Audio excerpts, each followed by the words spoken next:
ஒரு குடும்பத்தை காப்பாற்றுற தூண்களில், வருமானத்தை பெருக்கக்கூடிய தூண்களில் பெண்களும் முக்கியத்துவம் பெறணும் அப்படின்றதுக்காக தான் ஜெயலலிதா அம்மா என்ன செய்தாங்கன்னா, வேலைக்கு போகும் பெண்களுக்கு அப்போது ஸ்கூட்டியை கொடுத்தாங்க. அதே மாதிரி பார்த்திங்கன்னா கிராமப்புறத்தில் இருக்கிற பெண்களுக்கு கறவை மாடுகள், ஆடு, கோழி எல்லாமே கொடுத்தாங்கல்ல. அப்போ கிராமப்புறத்தில் சுய சம்பாத்தியம் அந்த பெண்களுக்கு பெருகிச்சு. அதை வச்சு தான் இப்போ என்ன சொல்கிறாங்க, குடும்பத்தில் பாரம் குறையணும் அப்படின்போது அவங்களுக்கு ஒரு ஃப்ரிட்ஜ் இருக்கணும். அதனால் எடப்பாடி என்ன செய்கிறாரு, ஒரு ஃப்ரிட்ஜு கொடுக்குறேன். இப்போ அந்த திட்டங்கள் எல்லாம் பார்த்திங்கன்னா ஒவ்வொன்றும் வந்து மக்கள் நலன் சார்ந்த திட்டங்கள், அதே மாதிரி வேலைவாய்ப்பை பெருகக்கூடிய திட்டங்கள், விவசாயத்தை பெருகக்கூடிய திட்டங்கள், குடிமராமத்து பணிகளை கிராமப்புறத்தில் கொண்டு வந்து நிலத்தடி நீரை உயர்த்துகிற திட்டங்கள், இயற்கை வேளாண்மை திட்டங்கள், நெசவு தொழிலுக்குரிய திட்டங்கள், மீனவர்களுக்கான திட்டங்கள், இத்தனையும் வந்து எடப்பாடியார் தெளிவாக கொடுக்குறாரு. அவரை பொறுத்தவரைக்கும் எடப்பாடியார் ஆட்சியில் இந்த திட்டங்கள் சொல்லி அவர் செய்யலைன்னு ஏதாவது ஒன்று சொல்ல முடியுமா? எல்லா இடத்துலையும் ஒரு பர்செப்ஷன், ஒரு நெரேட்டிவ் என்ன க்ரியேட் பண்ணப்பட்டதுன்னா, அதிமுக பின்தங்கி இருக்குது, அதிமுக பலமாக இல்லைன்னு. ஆனால் நீங்கள் இந்த தேர்தலை எடுத்துக்கோங்க, 2026 சட்டமன்ற தேர்தலுக்கு அதிமுக எந்த அளவுக்கு எல்லா துறையிலையும் முன்னோக்கி இருக்குது அப்படின்னா பிரமிக்கத்தக்க விஷயம். மக்கள் இன்றைக்கே யோசிக்கிறாங்க, அதிமுக ஆட்சி, எடப்பாடியார் ஆட்சி எவ்வளோ மேல், நல்லா பண்ணார். அந்த மனுஷன் இருக்கும்போது நம்ம பயம் இல்லாமல் வாழணும். ஒரு விலைவாசி உயர்வு கிடையாது. அதே மாதிரி இப்போ சொத்து வரியோ, மின்சார கட்டணமோ, பால் பொருட்கள் விலை உயர்வோ, இல்லைனா குடிநீர் கட்டணமோ, பத்திரப்பதிவோ எதுவுமே கிடையாது. எல்லாமே கட்டுக்குள்ளே இருந்துச்சு. இத்தனைக்கும் கொரோனா காலத்துலேயும் அப்படின்னு நினைக்கிறாங்க. இப்போ என்ன செய்கிறாருன்னா, அடுத்த கட்டத்துக்கு வராரு. தேர்தலில் நான் என்னென்ன செய்ய போகிறேன் வந்தேன்னா ஆட்சிக்கு. நம்ம ஸ்டாலின் அவர்கள் என்ன செய்தார், கரும்பு தோட்டத்துக்குள்ளே என்ன செய்கிறாரு, கான்கிரீட் ரோடு போடு அது மேலே நடந்து போகிறார். அப்போ எல்லாமே செயற்கைத்தனம் வந்து திமுக செய்தது. ஆனால் இயற்கையாக உருவான ஒரு விவசாயி, அந்த விவசாயி இன்றைக்கி தமிழ்நாட்டின் முதலமைச்சராக கடந்த காலங்களில் ஆனான்றதுக்கு மிகப்பெரிய பெருமை நம்மளுக்கு.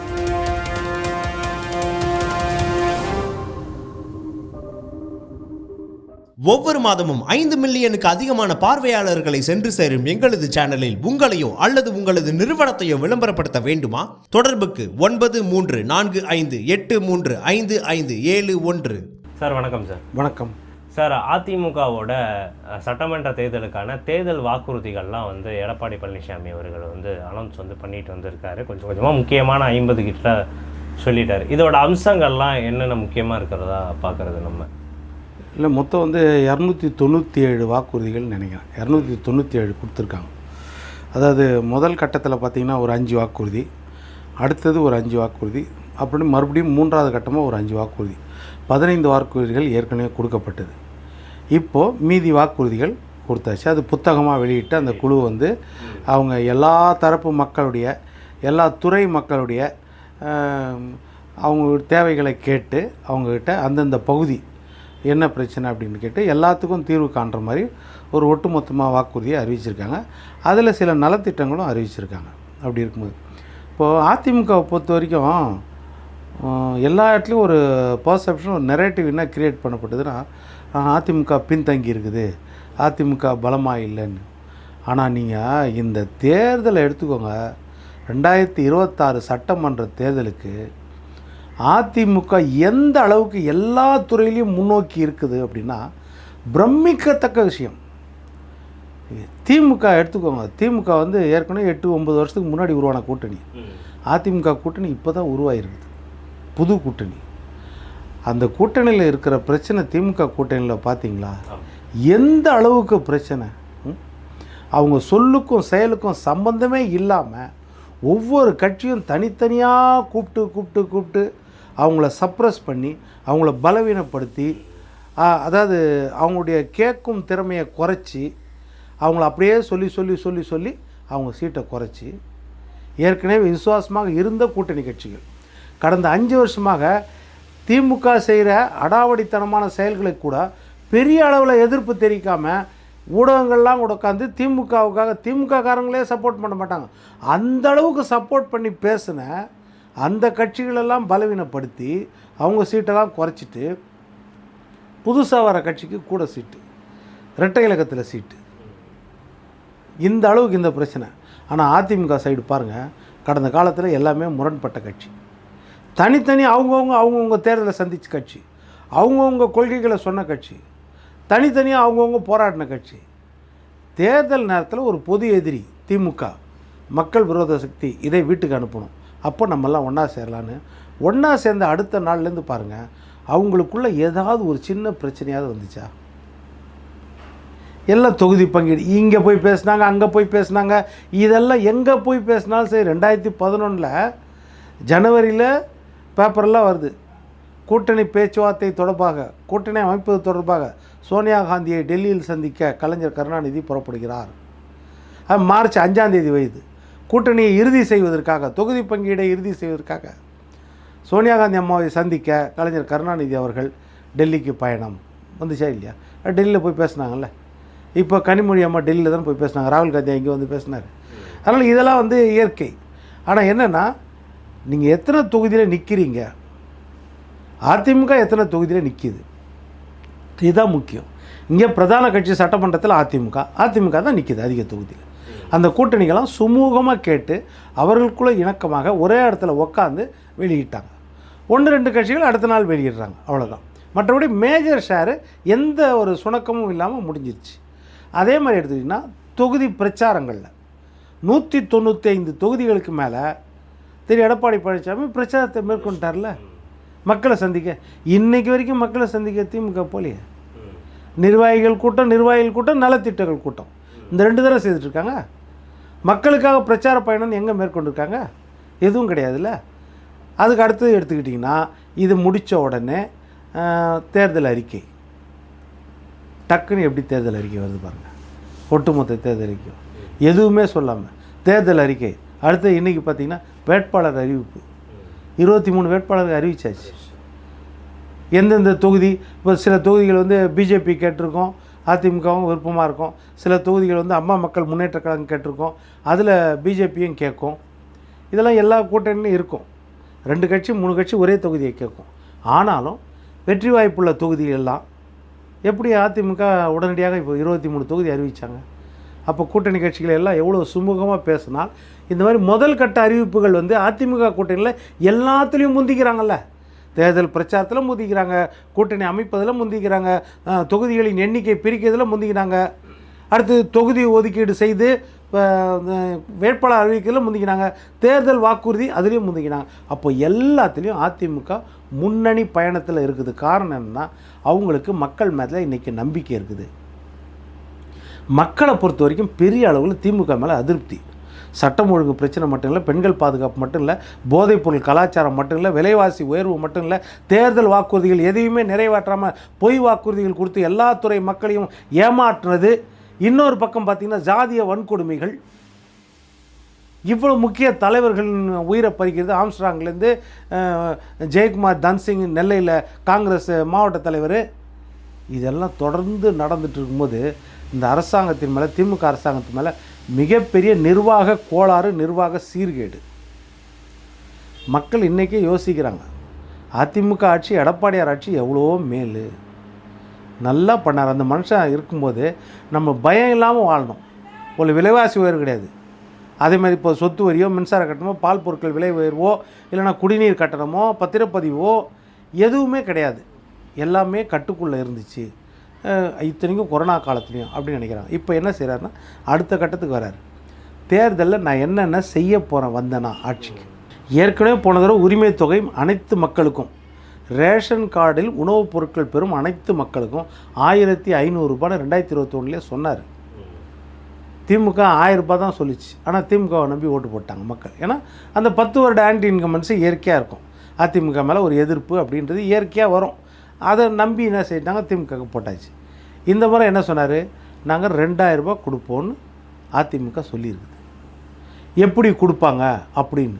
ஏன்னா போன தடவை என்னென்னா 1000 ரூபாய் திமுக கொடுக்கும்போதே கிட்டத்தட்ட 1.5 வருஷத்துக்கு மேலே கொடுக்காமல் இருந்தாங்க. அதுக்கு போது எடப்பாடியார் சொன்னார், என்னென்னு, இவங்க போகிற போக்கை பார்த்தா, இவங்க நிர்வாக திறமையை பார்த்தா, இவங்க வாங்குகிற லட்சக்கணக்கான கோடி பட்ஜெட் பற்றாக்குறை கடனை பார்த்தா திமுக தமிழ்நாட்டை அதில் பாதாளத்தில் தள்ளுறாங்க. இவங்களால் இந்த 1000 ரூபா கூட கொடுக்கறது கஷ்டம்தான்டார். எதுக்காகனா நிர்வாக சீர்கேடு. ஆனால் நிர்வாகத்தை சீரமைத்து நான் கொடுப்பேன்னு எடப்பாடி சொல்கிறாரு. 2000 கொடுப்பேன்னாருனா இப்போது கிட்டத்தட்ட 1,10,00,000 குடும்ப பெண்களுக்கு, ரேஷன் கார்டு உள்ள குடும்ப பெண்களுக்கு திமுக கொடுக்கல. 1,10,00,000 பேருக்கு கொடுக்கல. நான் வந்தால் அவங்களுக்கும் சேர்த்து மாதம் 2000 கொடுப்பேன்றாரு. முதல் மாதமே 10,000 கொடுப்பேன்றாரு. சிறப்பு நிவாரணத் தொகையாக 10,000 ரூபாய் கொடுப்பேன். அதற்கு பிறகு மாதம் 2000 கண்டினியூ ஆகும். அவர் சொல்கிறது எதுனா ஏற்கனவே செய்ததை வச்சு அவர் சொல்கிறாங்க. இப்போது ஒரு பிரச்சனையும் இல்லாத காலத்தில் 52,40,000 பிள்ளைகளுக்கு வந்து லேப்டாப் கொடுத்தாங்கல்ல அந்த காலத்துலேயே. ஜெயலலிதாவும் சரி, அது வந்து எடப்பாடியாரும். அதே மாதிரி 25,000 50,000 உதவித்தொகை திருமணத்துக்கு, 1 சவரன் தாலிக்கு தங்கம். இன்றைக்கி 1 சவரன் ரேட்டு என்ன? அன்றைக்கே கொடுத்தாங்கல்ல. 12 லட்சம் பேருக்கு மேலே கொடுத்தாங்கல்ல. 12,50,000 தம்பதிகளுக்கு கொடுத்தாங்கல்ல. அதே மாதிரி லட்சக்கணக்கான பெண்களுக்கு 25 ரூபாய் 25,000 மானியத்தில் ஸ்கூட்டர் கொடுத்தாங்கல்ல பெண்களுக்கு. அதே மாதிரி குழந்தைகள் பெட்டகம் கொடுத்தாங்கல்ல. இதெல்லாம் ஜெயலலிதா அம்மா அந்த காலத்துலேருந்தே கொடுத்துட்டு இருந்தது.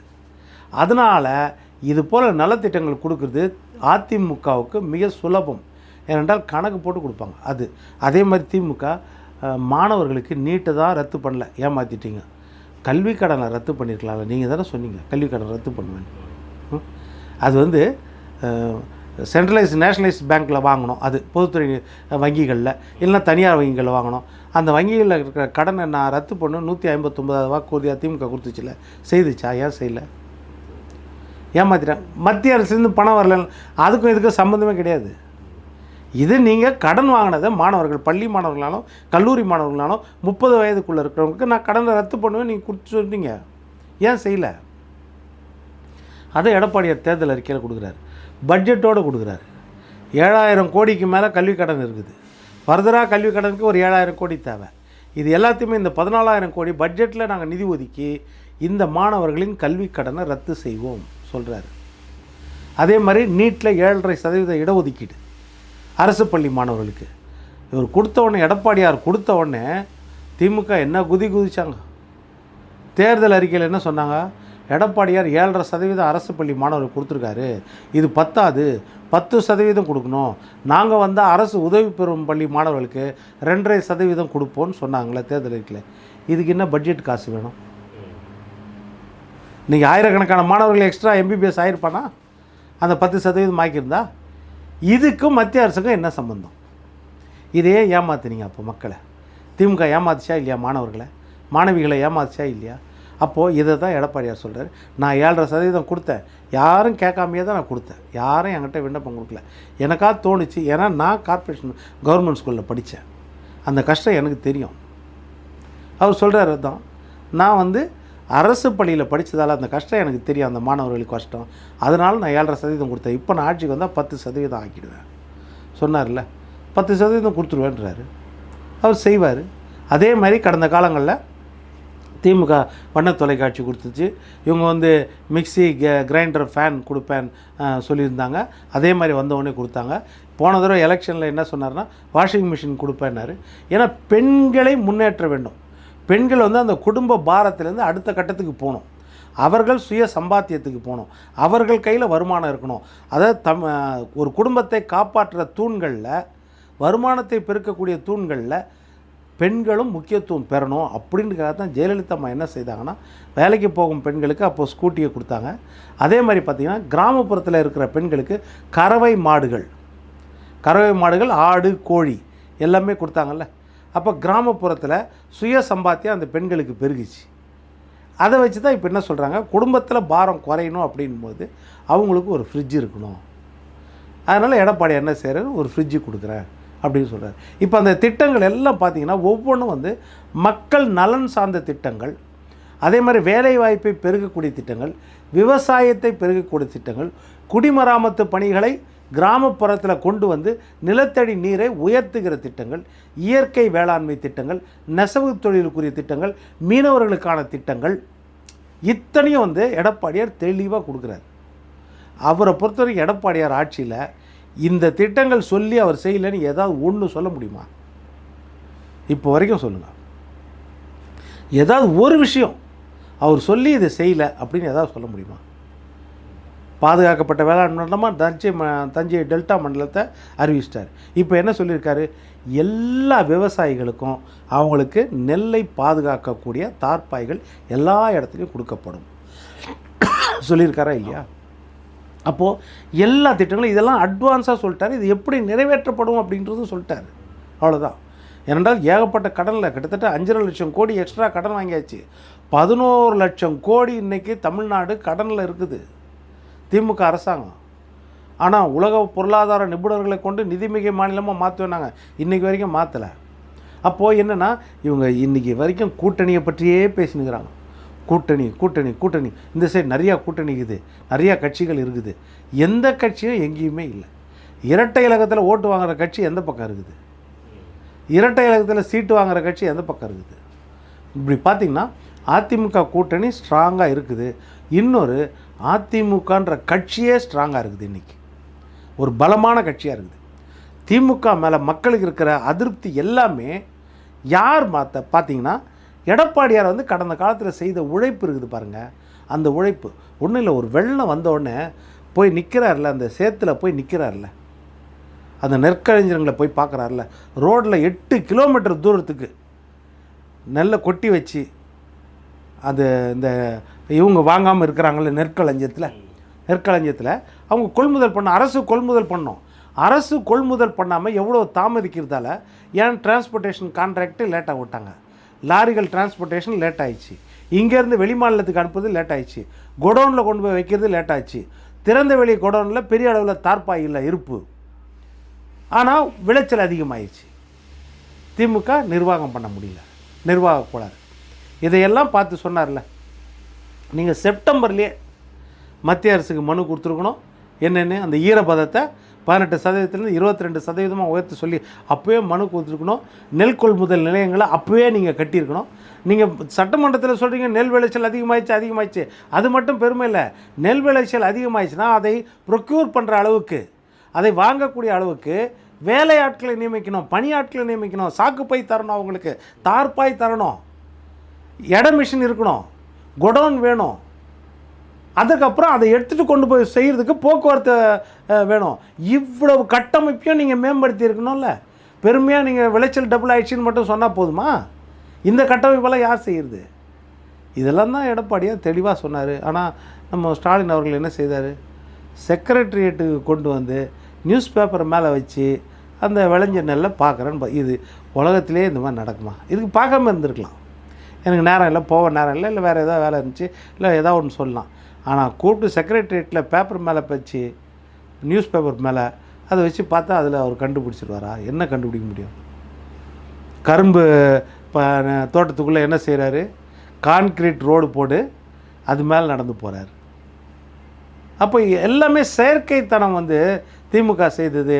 ஆனால் இயற்கையாக உருவான ஒரு விவசாயி, அந்த விவசாயி இன்றைக்கி தமிழ்நாட்டின் முதலமைச்சராக கடந்த காலங்களில் ஆனான்றதுக்கு மிகப்பெரிய பெருமை நம்மளுக்கு. நம்ம இவர் தான் அவர் தான் கிடையாது. எடப்பாடியார் வந்து எந்த அடையாளமும் கிடையாது. அவர் அம்மா அப்பா தாத்தா பாட்டியார் எம்எல்ஏ கிடையாது, கட்சித் தலைவர் கிடையாது, எதுவும் கிடையாது. எந்த பின்புலமும் இல்லாமல் ஒரு இந்தியாவின் கடைக்கோடி, தமிழ்நாட்டின் கடைக்கோடியில் இருக்கிற ஒரு சிலுவம்பாளையம் கோனேரிப்பட்டி கிளைக்கழக செயலாளராக இருந்து 74 இந்த அளவுக்கு உச்சாணி பதவிக்கு வந்திருக்காருன்னா அது தமிழ்நாட்டில் அதிமுக என்ற ஒரு கட்சியில் மட்டும்தான் அது முடியும். வேறு எந்த கட்சியிலையும் முடியாது.